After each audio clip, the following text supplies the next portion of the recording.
Cada primavera, Andalucía vive con intensidad unos hechos que ocurrieron hace poco menos de 2000 años: la pasión, muerte y resurrección de Jesucristo. A continuación, y tomando como fondo los misterios de nuestras hermandades, pasamos a ofrecerles los comentarios exegéticos que sobre este hecho conmemoramos cada Semana Santa. Fueron realizados por el padre don Antonio Santamaría, de la Escuela Bíblica de Jerusalén. Los comentarios fueron publicados en el Boletín del Consejo de Hermandades en su número de 1994.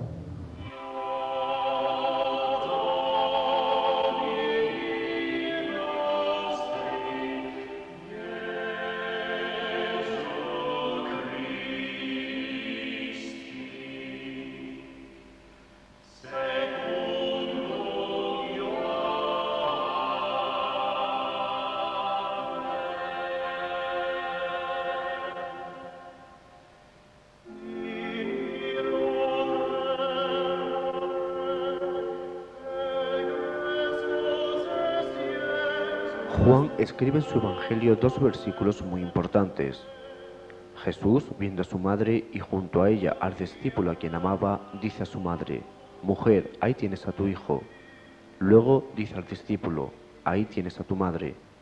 Y desde aquella hora el discípulo la acogió en su casa. Estas palabras hacen presentir una profunda enseñanza. Parece que sobrepasan el simple afán de piedad filial que quiere procurar a María un arrimo en su soledad tras la partida de Jesús. Pero no por ello vamos a descuidar el sentido directo de ellas, porque constituyen un argumento importante contra los que pretenden que María tuvo otros hijos después de Jesús. A esta opinión muy corriente entre los protestantes puede responder que si Jesús tenía otros hermanos nacidos de María, en modo alguno hacía falta confiarla al discípulo predilecto. Pero como decíamos, hay aquí algo más que un simple gesto de piedad filial. Los antiguos padres de la Iglesia, Crisóstomo, Cirilo de Alejandría, Agustín, apenas vieron algo más allá. Pero desde el siglo XII, con el abate Rupert, y sobre todo desde el XV con Dionisio el Cartujano, la exégesis y la teología han reconocido aquí la institución de la maternidad espiritual de María. El discípulo que Jesús amaba no era una persona individual, sino que representa a todos los discípulos de Cristo. En su persona, estos discípulos son confiados a María, que queda establecida como su madre. Y es de notar que Jesús dice primero: «Mujer, ahí tienes a tu hijo». Primero se dirige a María y no a Juan. Si únicamente hubiera querido confiar su madre a alguien, hubiera dicho llanamente: «Juan, aquí tienes a tu madre, ocúpate de ella». Y luego a María: «Madre, vete con él». Jesús comienza por la Virgen. Ella recibe una misión, es escogida para adoptar a este discípulo como hijo, y por medio de él a todos los discípulos de Jesús. Todos los verdaderos discípulos, los que hacen su voluntad, los que siguen sus preceptos, los que le aman, están presentados de forma simbólica en la persona del discípulo preferido y son confiados como hijos por Jesús a su madre. Esta exégesis teológica está más y más admitida entre los católicos.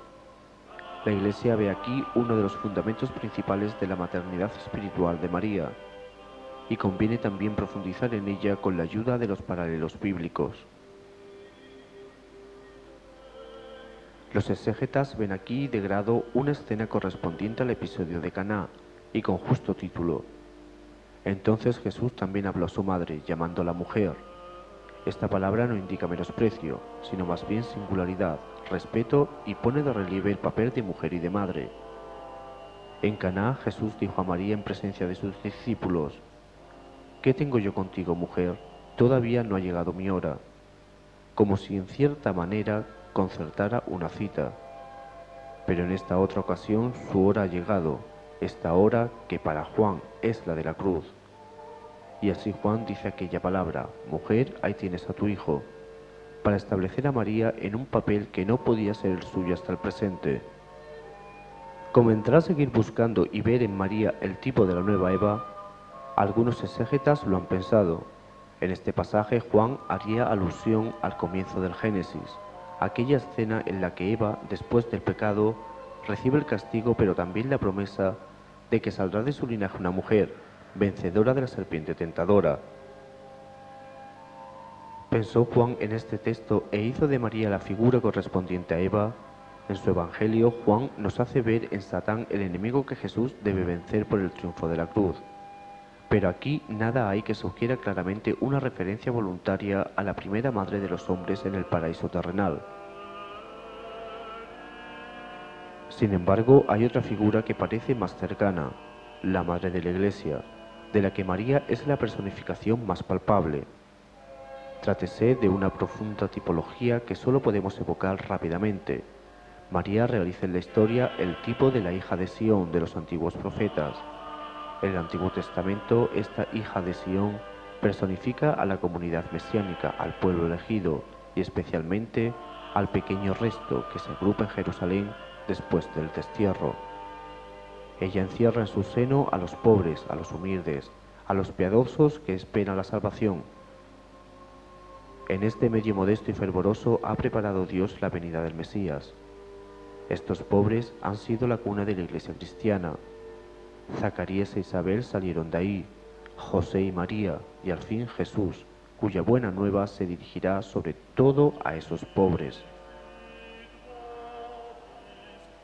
En la visión del Apocalipsis, la mujer que aparece en el cielo y sobre la luna entre las estrellas no es solamente María, es también la Iglesia que engendra el Mesías con dolor y que Dios mismo protege en el desierto contra los ataques del dragón.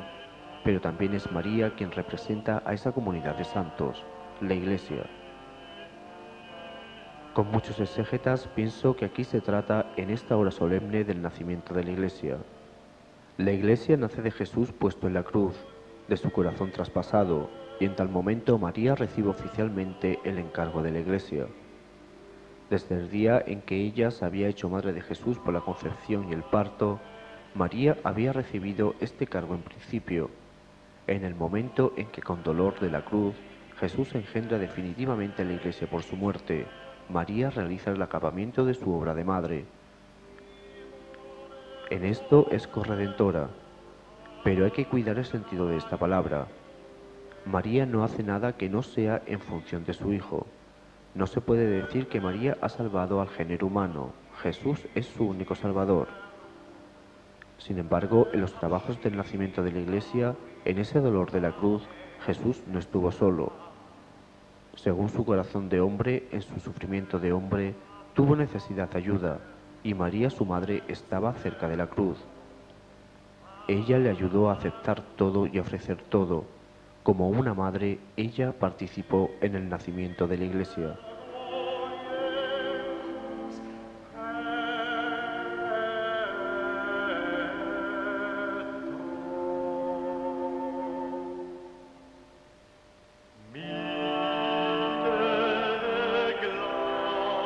Juan omite ciertos rasgos y detalles de los evangelios, pero añade dos hechos. Pongamos de relieve primero el juego de la escena, fuera del pretorio, en el pretorio. Los judíos no entraron en el pretorio para no contaminarse y poder así comer el cordero de Pascua, aquella misma tarde. Esta advertencia es preciosa. Así pues, la Pascua se celebró aquel año el viernes por la tarde, y por consiguiente, el jueves, Jesús anticipó litúrgicamente la Pascua judía, celebró una cena teológicamente pascual, durante la cual instituyó la Pascua cristiana de la Eucaristía. Pero la Pascua, en el sentido propio de la palabra, la celebró en la cruz y sobre la cruz. Él mismo fue el Cordero. La multitud se quedó pues fuera, Jesús está dentro en el tribunal del pretorio. Pilato irá de uno a otro. Este juego escénico preside todo el diálogo. En Juan es muy detallado este debate. Merced a este diálogo un tanto teológico, como Juan lo sabe hacer, nos expone los principales resortes del drama. Juan explica por lo pronto por qué Jesús fue crucificado y no lapidado. Si los judíos hubieran matado a Jesús, lo hubieran apedreado. Por tanto, la crucifixión viene de los romanos. Juan afirma, como los judíos no podían dar muerte, obtuvieron en cambio del gobernador romano la ejecución de Jesús. Por eso Cristo murió en la cruz. La introducción sirve para demostrarlo. Pilato dice a los judíos, ¿qué acusación traéis contra este hombre? Ellos le respondieron: si este no fuera un malhechor, no te lo habríamos entregado. Pilato replicó: tomadle vosotros y juzgadle según vuestra ley. Pilato habla con ironía, y Juan gusta de ella. Los judíos molestos contestan: nosotros no podemos matar a nadie. Y aquí viene la consideración reveladora de Juan. Así se cumpliría lo que había dicho Jesús cuando indicó de qué muerte iba a morir. Está claro, Jesús murió en la cruz porque los judíos no tenían poder de darle muerte y solo podían herir con el brazo romano. Este dato, históricamente cierto, es capital para establecer las responsabilidades. Después, Juan expone un nuevo diálogo muy bien construido. No es un texto taquigráfico, sino una exposición teológica en la que Juan pone en boca de Pilato palabras que quizá él no pronunció exactamente, y sobre todo hace decir a Jesús cosas que Pilato no podía comprender. Juan plantea la discusión en un terreno que el lector cristiano entenderá. Pone de relieve, como con frecuencia lo hace, el sentido profundo de los acontecimientos. Aquí el verdadero sentido de la acusación de Jesús Rey. Los evangelios traen que Jesús, acusado de ser rey, había respondido que sí, pero no añaden otra cosa, de suerte que nos quedamos perplejos. ¿Era en serio el cargo? ¿No tuvieron los romanos razón para su crueldad? Juan va a explicarnos de qué realeza se trataba. Con este diálogo, Juan explica el famoso título de Rey de los Judíos, que se había fijado en la cruz, del que los judíos se habían de servir para decir a los cristianos que Jesús había sido condenado por razones políticas. Pero como Jesús afirmó ante Pilato, es un reino que no es de este mundo y que no podía envolver amenaza alguna para el imperio romano. Juan llega enseguida al segundo motivo, que fue decisivo para los judíos, el motivo religioso. La multitud grita: «Crucifícale», les dice Pilato, «tomadle vosotros y crucificadle, porque yo ningún delito encuentro en él». Los judíos le replicaron: «Nosotros tenemos una ley, y según esa ley debe morir, porque se tiene por hijo de Dios». Al fin se descubre el verdadero motivo. Así como el cargo de rey de los judíos era una invención falaz, un pretexto, así el cargo verdadero era que Jesús se tenía por hijo de Dios. Los judíos lo reconocen aquí. Así Juan, para enseñarnos, analiza las líneas maestras del proceso, el falso motivo político y el verdadero motivo religioso. El cargo de rey de los judíos no tenía meollo y no podía inquietar al gobernador romano. El cargo verdadero que los judíos llevaban en su corazón era este: se tiene por hijo de Dios. Pilato sigue sin comprender, se atemorizó aún más y dijo a Jesús: «¿De dónde eres tú?». Pero Jesús no le respondió. «¿No sabes que tengo poder para soltarte y poder para crucificarte?». Jesús responde con dignidad: «No tendrías contra mí ningún poder si no se te hubiera dado de arriba». Jesús le da a entender a Pilato que no es otra cosa que un instrumento en todo aquel asunto. El gobernador, más convencido que nunca de que Jesús no ha hecho ningún mal, busca de nuevo soltarle. En los versículos siguientes nos explica Juan que Pilato cedió unánimemente por intimidación. Comprendió que la realeza de Jesús era de un orden que en nada amenazaba a Roma. En cuanto al título de Hijo de Dios, ni lo ha temido y ni siquiera comprendido. ¿Por qué entonces Pilato entregó a Jesús? Juan contesta: por miedo, por intimidación. Los evangelios dicen sencillamente que Pilato quiso dar gusto a la multitud. Juan revela la amenaza de los judíos: si sueltas a ese, no eres amigo del César. Todo el que se hace rey se enfrenta al César. Y tú, si proteges a Jesús, trabajas contra el César. Pilato siente que la cosa se pone seria. Se le amenaza con denunciarlo a Roma. Los judíos son capaces de elevar a Tiberio una acusación contra él. Su carrera peligra. Desde entonces Pilato está decidido. Ante el pretorio, el gobernador se sienta en su tribunal. Una última tentativa: aquí tenéis a vuestro rey. Mas los judíos no lo quieren. Crucifícale. No tenemos más rey que el César. Entonces se lo entregó para que fuera crucificado. Era hacia la hora sexta, detalla Juan, el mediodía, la hora en que comenzaban los preparativos de la Pascua con la supresión de todo pan fermentado.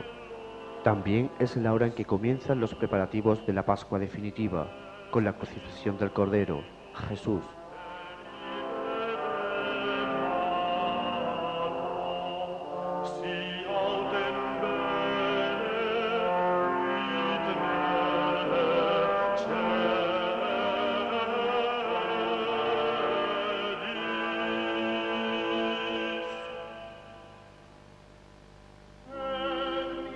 Una vez allí le crucificaron, le crucificaron allí a él.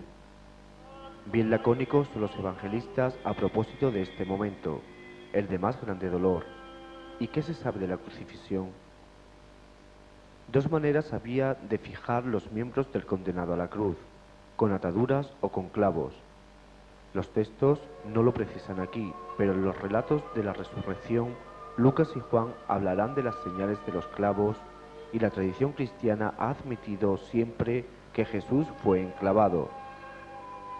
En la carta a los Colosenses, cuando Pablo parangona a Jesús con la creencia que la ley judaica blandía contra el pecador y que él anuló por su muerte, dice que esa creencia la suprimió clavándola a la cruz en su persona. Ignacio, en su carta a los de Esmirna, el Evangelio de Pedro, un apócrifo del siglo II, Bernabé, Melitón, Justino, Ireneo, Clemente de Alejandría, Tertuliano, todos estos padres antiguos hablan de clavos. La tradición es pues muy fuerte. En cuanto al sitio exacto de los clavos, tampoco está bien concreto. Comúnmente se piensa que no debió de ser en la palma, que enseguida quedaría desgarrada por el peso del cuerpo, sino en pleno hueso, en la muñeca. El sudario de Turín, cuya autenticidad es dudosa, aunque su belleza es impresionante, representa los clavos colocados de esa manera. Sin embargo, ni aun esa precaución habría de bastar para asegurar la suspensión de un cuerpo humano durante 2 horas. Y así parece que se disponía entre las piernas una pieza de madera que sostuviera el peso del cuerpo. Los padres hablan de este asiento. Justino parece que compara a Jesús en la cruz con un juez sentado en su trono. Agustín hace de Cristo en la cruz un maestro que enseña en su cátedra doctoral. ¿Fue crucificado Jesús completamente desnudo?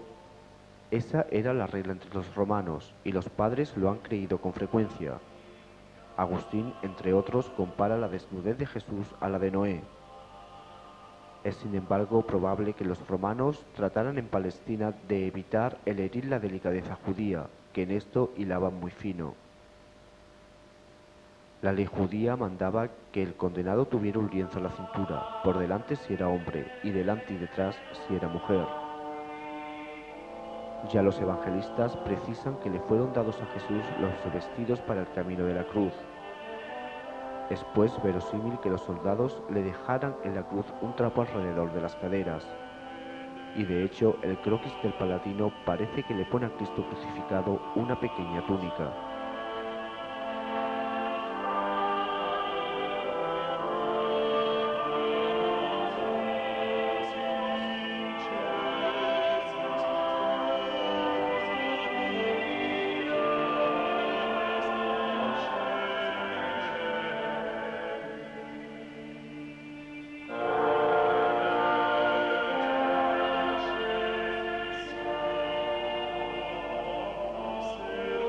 ¿Qué actitudes son las de los asistentes, de la muchedumbre, de los jefes, de los ladrones? Y los que pasaban por allí le insultaban, meneando la cabeza y diciendo: tú, que destruyes el santuario y lo levantas en 3 días, sálvate a ti mismo bajando de la cruz. Marcos y Mateo se sirven de los salmos o de otros textos bíblicos, tales como: todos los transeúntes sirvan y menean la cabeza. Todo el que pasare se asombrará de ella, de la Jerusalén destruida, y meneará la cabeza. Todos los que me ven de mí se mofan, tuercen los labios, menean la cabeza. Este gesto es frecuente en la Biblia. Los meneos de cabeza muestran la indignación o el desprecio. Intencionadamente han usado los sinópticos esta expresión. Si la descripción es tradicional, el hecho resulta verosímil. Los evangelistas ponen en labios de los transeúntes las palabras sobre el templo que fueron evocadas en el proceso. Ellas sintetizan las inauditas pretensiones del Señor Jesús sobre destruir el templo y reedificarlo en 3 días. La turba se las recuerda cuando está en la cruz. Es de notar el de Marcos y no hay interjección de ironía, una rechifla. Sálvate a ti mismo. Esta frase alude a todas las curaciones obradas por Jesús para salvar a las gentes y devolverlas la salud, pues ahora es la ocasión de salvarse a sí mismo. Tales agravios son verosímiles si bien los sinópticos los hayan formulado según la Biblia y el Evangelio. Los sumos sacerdotes, los escribas, a los que Mateo añade los ancianos, formulan cargos semejantes. A otros salvó y a sí mismo no puede salvarse. El Cristo, el Rey de Israel, que baje ahora de la cruz para que lo veamos y creamos. Los jefes judíos dicen, el Rey de Israel, y no el Rey de los judíos. Conviene fijarse en este matiz, porque ellos no creen en el sentido político de la condenación. Emplean el término Rey de Israel, que tiene un sentido religioso. Jesús se ha tenido por el Mesías, por eso se burlan de él. Y Lucas precisa, el Cristo de Dios, el elegido. El elegido es el título del siervo de Yahvé, que sobreentendió la voz celeste en el bautismo de Cristo. Este es mi Hijo amado, en quien me complazco. En la Transfiguración, Lucas precisa en este sentido la cita de Isaías. Este es mi Hijo, mi elegido, escuchadle. Para que lo veamos y creamos. Son curiosas estas palabras de Marcos, porque son las mismas exactamente que los judíos decían a Jesús. ¿Qué señal vas a realizar para que viéndola creamos en ti? Le piden así un milagro que Jesús no haría, pues tantos hizo que de nada sirvieron. Un prodigio complementario sería ahora inútil, su hora es la de morir. Mateo añade, ha puesto su confianza en Dios, que le salve ahora, si es que de verdad le quiere. El fin del versículo, ya que dijo, soy hijo de Dios, alude ciertamente al comienzo del libro de la sabiduría. Lucas es el único que trae las mofas de los soldados romanos. Utilizando la bocanada de vinagre que vendrá más tarde en Marcos y Mateo, compone aquí un cuadro de conjunto. Después de los ultrajes de los judíos, describe los de los romanos, después los de los ladrones, que serán como una síntesis. La composición es hábil y no menos plausible, porque es verosímil que los soldados romanos hubieran hecho coro y que hayan aplaudido las burlas de los judíos. En cuanto a los ladrones, Marcos y Mateo dicen simplemente que ultrajaban a Jesús. Lucas es mucho más preciso. El uno le ultraja, el otro le ruega. ¿Cómo concertar estas diferencias entre los sinópticos?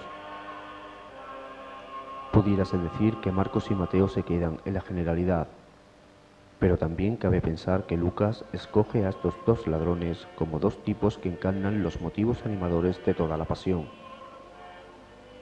El mal ladrón encarna a los judíos y sus cargos. No eres tú el Cristo, pues sálvate a ti y a nosotros. Ese es el motivo religioso de Jesucristo. El buen ladrón, como tipo de los romanos, trae el motivo político para mostrar que no tiene valor. ¿Es que no temes a Dios, tú que sufres la misma condena? Y nosotros con razón, en cambio, este nada malo ha hecho. Son las palabras de Pilato, y el buen ladrón piensa en Jesús Rey. Jesús, acuérdate de mí cuando vayas a tu reino. Jesús responde, yo te aseguro, hoy estarás conmigo en el paraíso. Paraíso es una palabra persa que significa jardín y sirve desde los tiempos más remotos para designar el lugar de la inmortalidad. ¿Qué quiso decir aquí Jesús? Es que, como algunos pretenden, aquí la ascensión se sitúa inmediatamente antes de la propia resurrección. ¿Se va a abrir el paraíso antes de la resurrección de Pascua? No. Basta con entender esta frase en el sentido de la vida con Dios, en la que el ladrón va a entrar con Jesús desde el instante de su muerte. No irá al infierno, lejos de Dios, sino que estará con Jesús como en la parábola iba el pobre Lázaro al seno de Abraham. Después de tu muerte estarás en el lado bueno. Esto es lo que viene a decir Jesús al buen ladrón.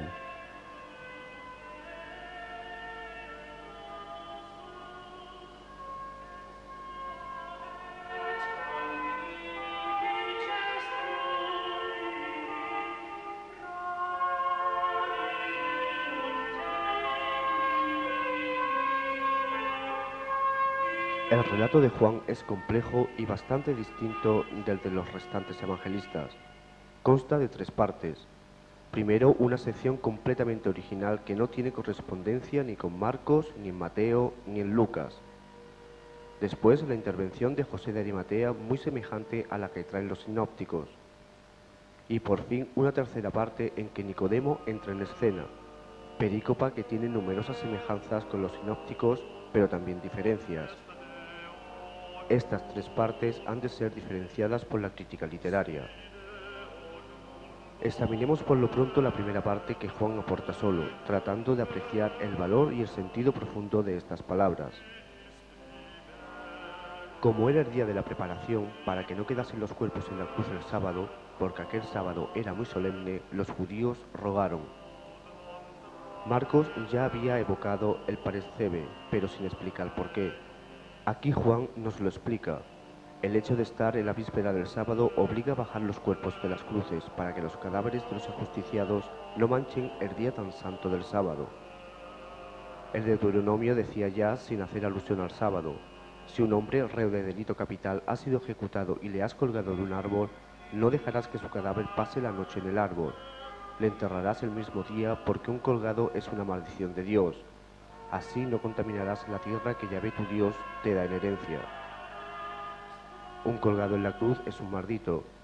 Pablo usará de este texto tan fuerte para decir a los gálatas que Cristo ha sufrido la maldición de la ley, haciéndose él mismo maldición por nosotros.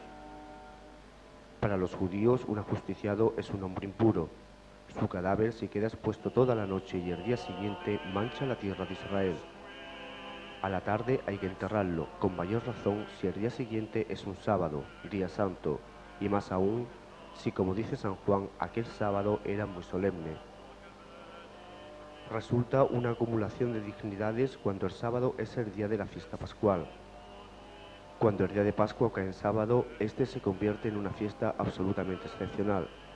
Los judíos no pueden admitir que se dejen entonces los cadáveres en las cruces y piden al gobernador enterrarlos. Esta exigencia puede hacérsenos dura al pensar que ese cadáver impuro es el del Señor Jesucristo, pero el propio Jesús quiso cargar con esa infamia total antes de llegar a la resurrección. Los hombres quieren deshacerse de él y enterrarlo. Aunque los sinópticos no las señalan hasta después de la muerte de Jesús, conviene considerar aquí a las santas mujeres al pie de la cruz, porque eso nos permitirá establecer el paralelo de la palabra de Jesús a su madre con las otras palabras de Cristo agonizante. Entre los amigos que se agrupaban a alguna distancia de la cruz están las mujeres que siguieron a Jesús desde Galilea. Han acompañado y servido al Maestro con afectuosa entrega en sus desplazamientos continuos y hasta han subido a Jerusalén. No es fácil identificar a todas, porque las designaciones de los evangelistas son divergentes. No cabe dudar a propósito de María Magdalena, a quien todos nombran. Es designada como natural de Magdala, pequeño lugar del lago de Tiberíades, de donde sin duda era originaria. Esta mujer, de la que Jesús había lanzado 7 demonios, será de las más cercanas al Señor. Parece, según nuestros evangelios, que una pecadora es la que mereció ser la primera en verle y oírle resucitado. Sin duda alguna hay que distinguirla de la pecadora que llora a los pies de Jesús, y más aún de María de Betania, hermana de Marta y Lázaro. Otra mujer es nombrada después, María, la madre de Santiago y de José, o madre de Santiago el menor y de José, que en la práctica viene a ser lo mismo. Este Santiago y este José son presentados como hermanos de Jesús. Probablemente se trata de primos, pero nos gustaría precisar, fijándonos en su madre, el modo de ese parentesco. Otra tercera mujer mencionada aquí, la madre de los hijos de Zebedeo, dice Mateo, Salomé, dice Marcos. Probablemente se trata de la misma persona, una mujer llamada Salomé, casada con Zebedeo y madre de Santiago el mayor y de Juan. Para precisar quiénes son estas mujeres, debemos recurrir al cuarto evangelio. Juan nombra 4 mujeres. Al parecer, su madre, es decir, la madre de Jesús, la hermana de su madre, o sea, una hermana de la Santísima Virgen, María, mujer de Cleofás, y en fin, María Magdalena. Ya conocemos a María Magdalena, y María, la madre de Jesús, no ofrece dificultad. Pero algunos se preguntan si María, mujer de Cleofás, y la hermana de su madre son una sola persona o 2 distintas. Más probablemente se trata de 2 personas, porque resultaría extraño que la hermana de la Santísima Virgen se llamara María como ella. La hermana de su madre, ¿no sería la Salomé, mujer de Zebedeo, de que hablan los sinópticos? En este caso, Santiago y Juan serían primos de Jesús por su madre. Y por otra parte, María de Cleofás, que cita aquí el cuarto evangelio, ¿no sería María madre de Santiago y de José, de la que hablan Marcos y Mateo? Créese saber que Cleofás y José eran hermanos. Por tanto, la mujer de Cleofás sería su cuñada, y sus hijos, Santiago el menor y José, serían primos de Jesús por su padre, hermano de su padre legal. Si bien los resultados así obtenidos son posibles, permanecen inciertos, ya que las identificaciones de las personas no son seguras. Lagrange los propone en uno de sus comentarios y en otro propone una combinación distinta. Es inútil darle vueltas a este tema, que además es secundario para nuestra principal investigación. Estas santas mujeres estarán presentes al bajar el cuerpo de la cruz, al ponerlo en el sepulcro y en la visita al sepulcro en la mañana de Pascua.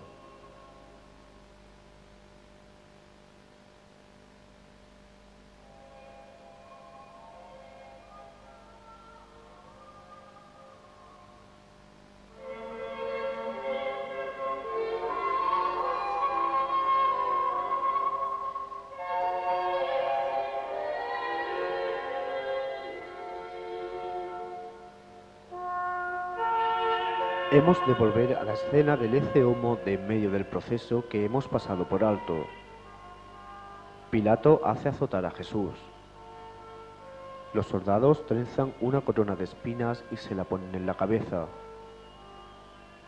Le saludan como al rey de los judíos, abofeteándole.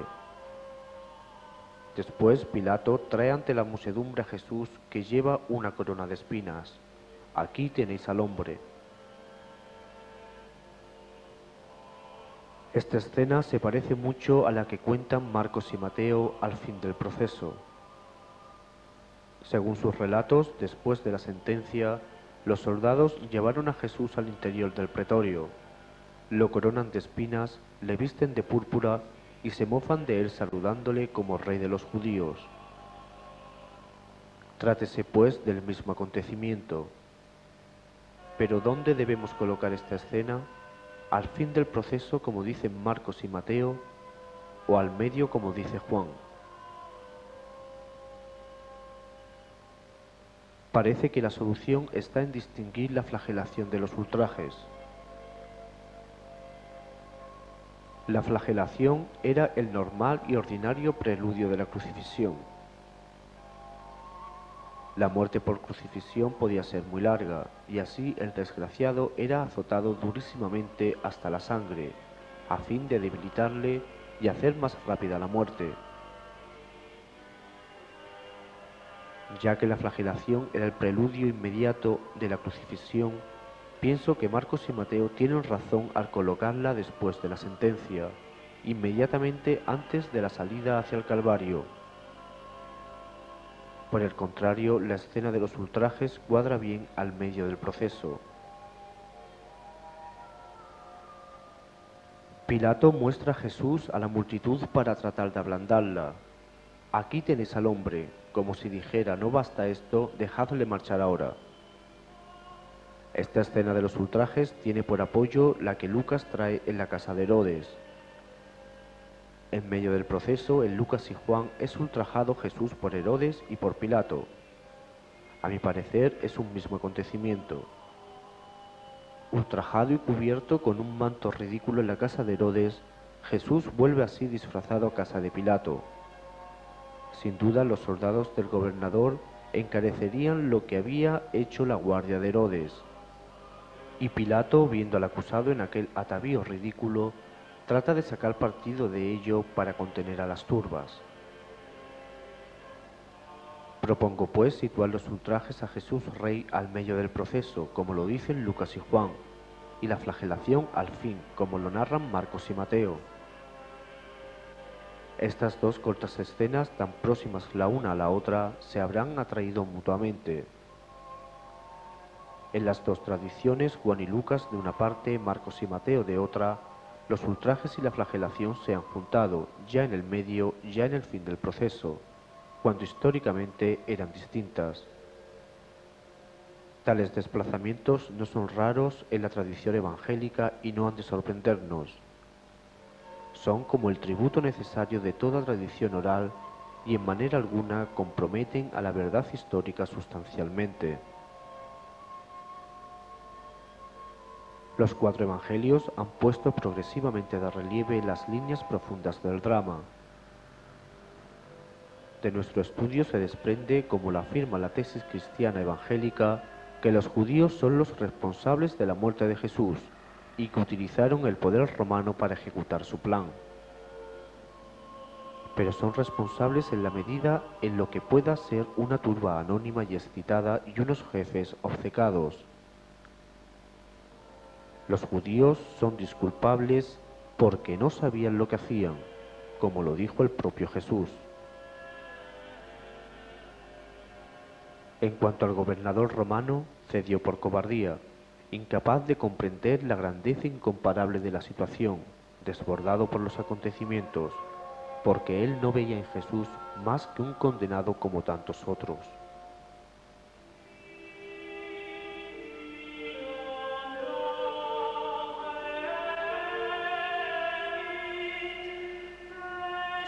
Pero lo que nos interesa esencialmente es el Señor.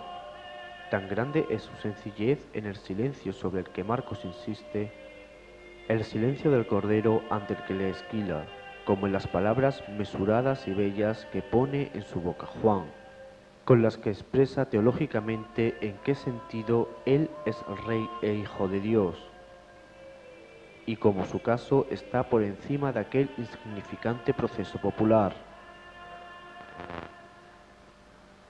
El Señor se alza con extrema dignidad por encima de los ultrajes que sufre, la corona de espinas, la flagelación, la condena que acepta sin decir palabra.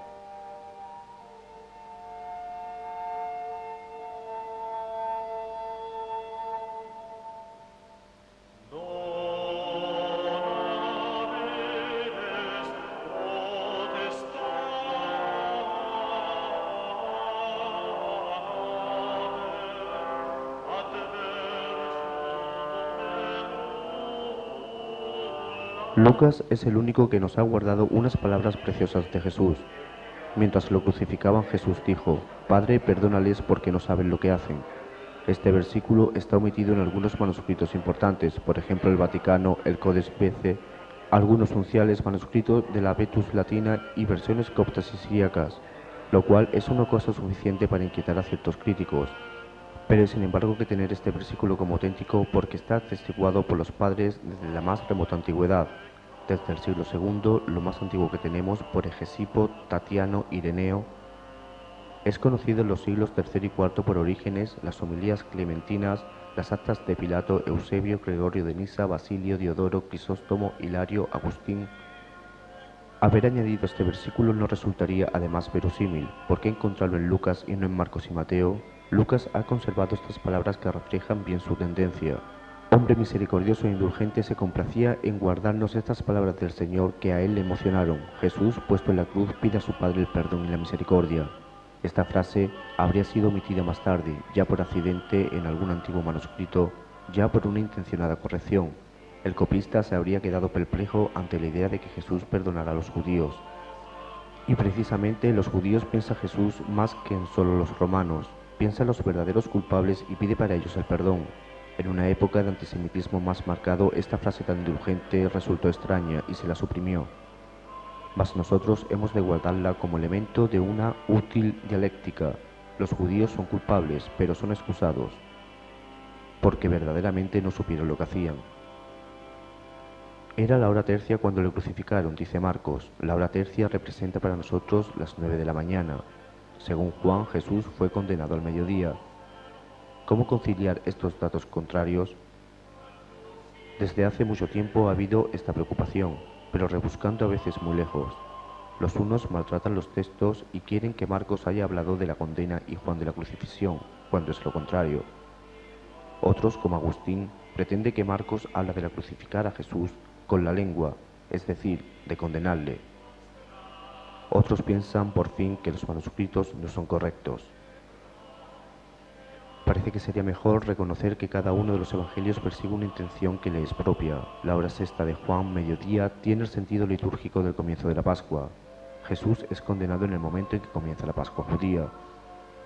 Marcos sigue un cómputo muy simple, por periodo de 3 horas como lo hacían los romanos. La reunión del Sanedrín se celebró al alba, es decir, a la hora prima. A la hora tercia fue la crucifixión.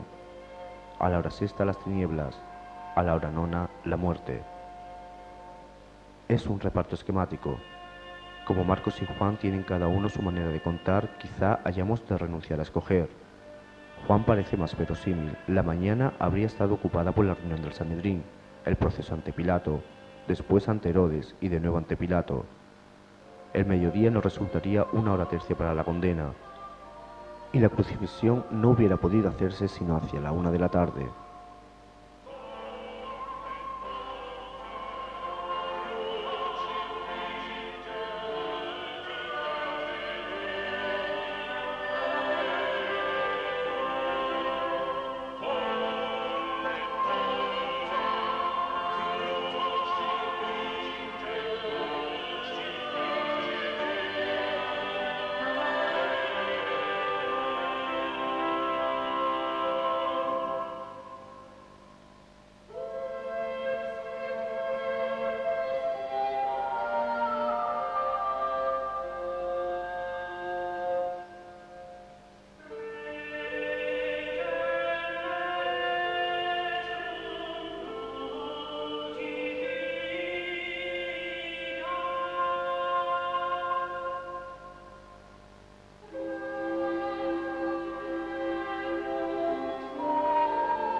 Jesús ha sido condenado por Pilato, después azotado porque ese era el preludio legal de la crucifixión. Entonces los soldados le llevan y dicen los 3 sinópticos, al salir obligaron a un hombre que pasaba, Simón de Cirene. Cirene es un país de África del Norte situado entre Egipto y Tripolitania.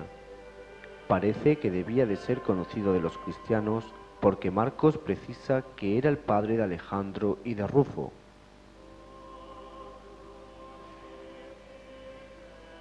Volvía del campo, de la heredad.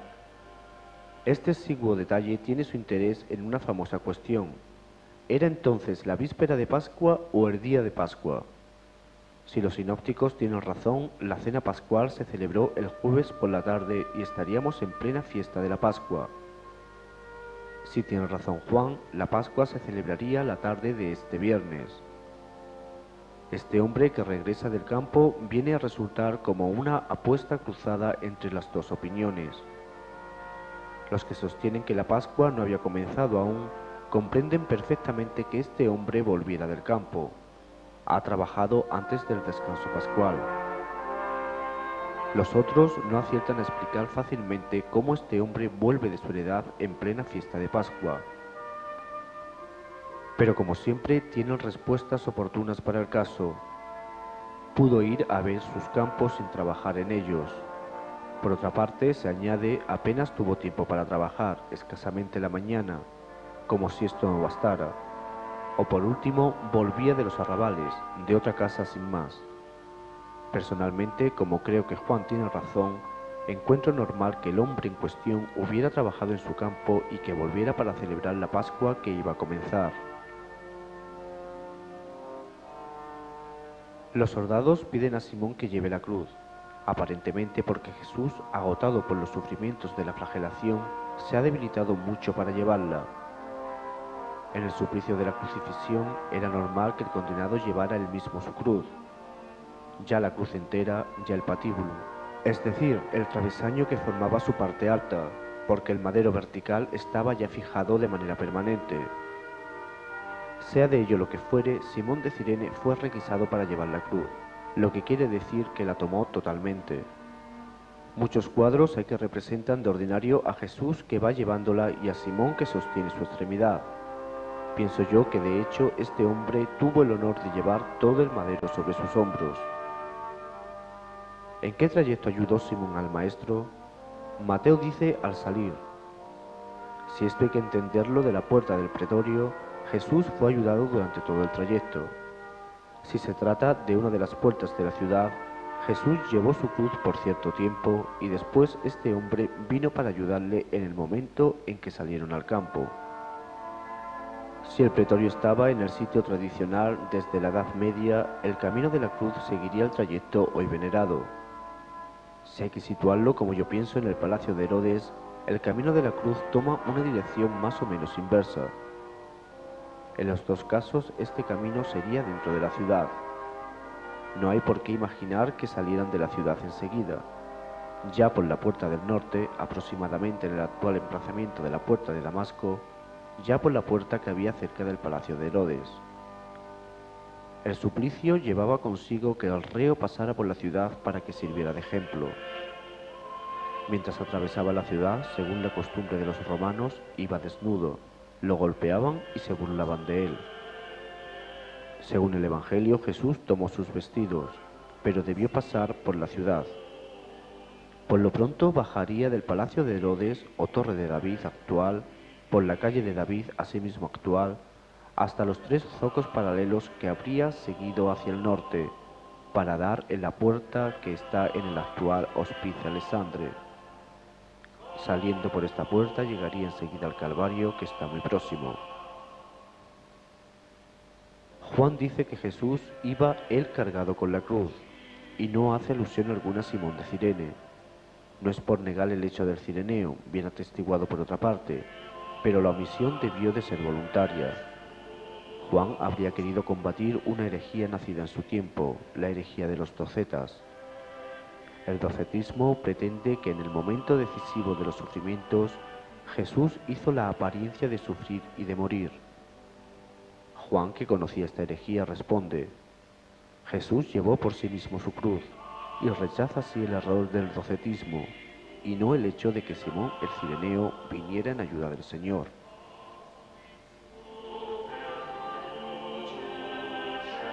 Esta escena de Simón de Cirene es auténtica y constituye para nosotros un modelo. Cuando Lucas escribe, y le cargaron la cruz para que la llevara detrás de Jesús, piensa manifiestamente en la realización de las palabras del Evangelio en que Jesús dice: el que no lleve su cruz y venga en pos de mí no puede ser discípulo mío.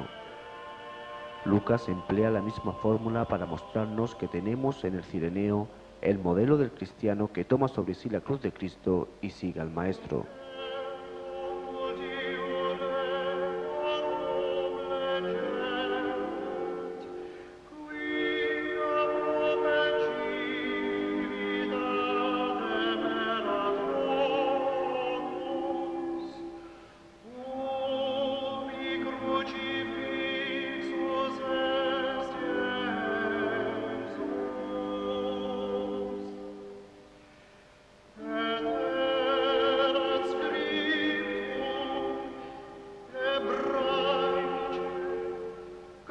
En el versículo siguiente encontramos en San Juan un relato muy semejante al de los sinópticos, en el que se limita a resumir los acontecimientos.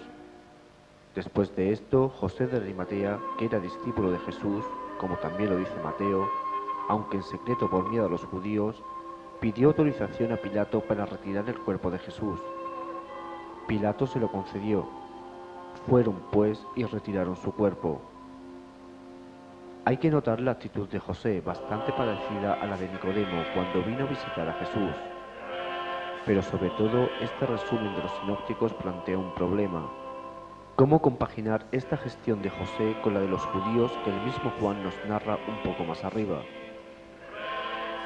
Y viene luego un tercer relato en el que aparece Nicodemo. Juan ya había hablado de él, y aquí nos lo recuerda. Fue también Nicodemo, aquel que anteriormente había ido a verle de noche, con una mezcla de unas 100 libras de mirra y aloe. Otra cosa nueva, los sinópticos no han hablado ni de aromas ni de embalsamamiento. La mirra y el aloe son perfumes de maderas aromáticas que pueden servir para embalsamar un cadáver. 100 libras equivalen a 32 kilogramos aproximadamente. Semejante cantidad es sorprendente. Lo mismo puede significar la esplendidez de un hombre rico y generoso que envolver un símbolo con el número redondo de 100. Ya Jesús había sido perfumado con una libra de extracto de nardo, pero ahora es 100 veces más. Tomaron el cuerpo de Jesús y lo envolvieron en vendas con los aromas, conforme a la costumbre judía de sepultar. La Biblia de Jerusalén traduce vendas, pero esta opinión es discutible. La expresión griega puede significar simples retazos de tela. Algunos exégetas la usan, sobre todo a causa del santo sudario, para intentar la relación del dato de Juan con la sábana de los sinópticos. Volveremos sobre el tema. Por otra parte, Juan se refiere a las costumbres judías, mas, a decir verdad, no contamos con claros testimonios de que los judíos enterraran así.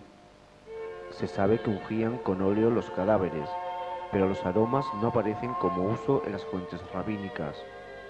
Sin embargo, Juan estaría bien enterado y puede suministrarnos una información auténtica. En el lugar donde había sido crucificado había un huerto, y en el huerto un sepulcro nuevo, en el que nadie todavía había sido depositado. El huerto es un elemento nuevo, muy significativo. En las cercanías de la ciudad, junto a las murallas, un hombre había preparado un sepulcro en un huerto. Los que conocieran a Jerusalén y sus alrededores lo comprenderían perfectamente. Juan especifica, como Mateo, que se trata de un sepulcro nuevo. Es como si aquí Juan resumiera y completara a Mateo y Lucas. Allí, porque era el día de la preparación de los judíos y el sepulcro estaba cerca, pusieron a Jesús. Este último rasgo nada añade a los sinópticos. Ese es el relato de Juan. Trae informes útiles, mas también suscita cuestiones que debemos examinar. Primero, ¿cómo conciliar la gestión de los judíos y la de José? Después, ¿cómo conciliar los aromas de Nicodemo y los que las santas mujeres van a traer el domingo por la mañana, según lo narran los sinópticos? Cabe decir que la gestión de los judíos y la de José no se contradicen. José es uno de los judíos. Cuando el grupo pidió que se bajara el cuerpo de la cruz, él se destacó de ellos, decidió ir más allá en lo pedido y se encarga particularmente de enterrar en su sepulcro el cuerpo de Jesús. Es posible esta combinación, aunque Juan no dice que el sepulcro fuera de José. En cuanto al embalsamamiento, es necesario escoger. Si verdaderamente Nicodemo ha aportado tal cantidad de aromas, ¿por qué las mujeres quieren también embalsamar el cuerpo el domingo por la mañana? Según los sinópticos, José de Arimatea no utilizó ningún aroma por falta de tiempo. Quizá las mujeres quedaron en volver el domingo por la mañana y traerlos. Pero según Juan, eso quedó hecho, ya que trajo Nicodemo 100 libras de perfumes. Pero en el relato de los sinópticos se observan otras dificultades importantes, sobre todo la de la piedra que era tan difícil de rodar para las mujeres. Marcos cuenta que se preguntaban sobre esto. ¿Quién nos retirará la piedra de la entrada del sepulcro? ¿Cómo se pusieron en camino sin pensar en ello? Por otra parte, Jesús es para ellas un cadáver, ya que no sabían que había resucitado. ¿Es verosímil que quisieran después de 36 horas retirarlos? Además, si Mateo tiene razón al mencionar una guardia y soldados que habían puesto ellos, ¿cómo podían las mujeres esperar que iban a entrar en el sepulcro? Es como si nos viéramos llevados a escoger entre Juan y los sinópticos. ¿Quién tiene razón? Como para el caso de la Pascua hay que escoger, ya que el Espíritu Santo ha permitido tradiciones que no concuerdan. Personalmente yo escogería a Juan. Fue testigo al parecer. Da el nombre de Nicodemo y los aromas no son inverosímiles. Pero entonces, ¿qué pensar del relato de los sinópticos? De hecho, se trataría solamente de Marcos y de Lucas. Mateo no habla de aromas, supone una guardia, el sepulcro sellado y no puede por consiguiente atribuir a las mujeres la intención de entrar en él. Cuenta que van a un sepulcro el domingo por la mañana para ver, como nosotros mismos volvemos a la sepultura de un amigo para ponerle unas flores y rezar. Mateo no dice nada más, y eso es lógico. Podría ser entonces que Marcos y Lucas, al no conocer la tradición de Juan, quisieran dar un motivo a la partida de las mujeres, imaginando para ello que habían ido a traer aromas. Sería entonces esto una sugestión, más que un recuerdo real, que tendría la ventaja de poner de relieve los honores tributados al cuerpo de Jesús.